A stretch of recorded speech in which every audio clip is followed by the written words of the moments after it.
anchor Stephanie Haney joining the conversation now because we wanted to know what you thought. Stephanie, phones in schools, obviously a hot topic. When you bring this up with parents, most parents feel strongly one way or another. Either their child should or should not have access. What are viewers online saying? Is there a consensus that you're seeing?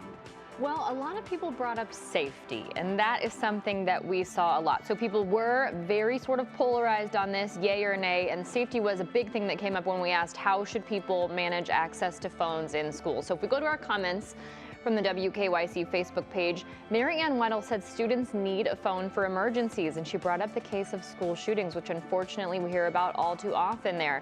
And she was questioning whether a school can do its job effectively of educating students if it can't enforce a simple rule like no phones out in the classroom, kind of taking a really hard stance there.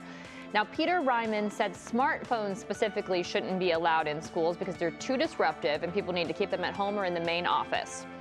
Amanda Oakes said, leave it in your locker or it gets taken away, plain and simple as that. Now, if we go to our 3 News in the Afternoon Facebook group, our first comment comes from Brian Sifferlin. He says, absolutely lock them up because the scores go up in schools when the kids aren't focusing on the phones. And if you have an emergency, people can call the front office like they used to in the good old days. So that's kind of an example of some of the questions and the responses that we saw coming in the afternoon group.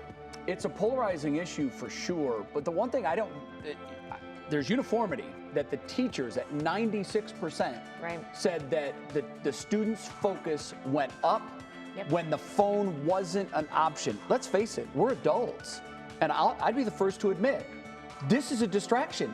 Sure. All during my day, it is a distraction.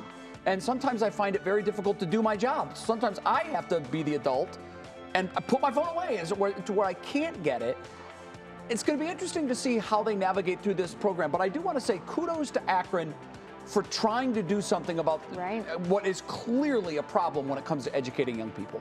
That's true. To your point, Jay, I got myself a little timer, one of those little old-fashioned flip-over timers. Oh, wow. It's a 30-minute sand timer. And in the pandemic, I got it for myself because I needed to tell myself, Stephanie, do not touch your phone for 30 minutes. Wow. And when I flipped that over, I didn't check it or touch it again until I flipped it back over. So that's a good idea. We do need these helpers. Yeah, because isn't it frightening when you're on your phone, you're doing something, you look up and you go, oh my gosh, it's been 40 minutes. I call it the rabbit hole. Yeah. You start looking at like Instagram reels or something, you're like, okay, that's like 20 minutes of my life I'll never get back.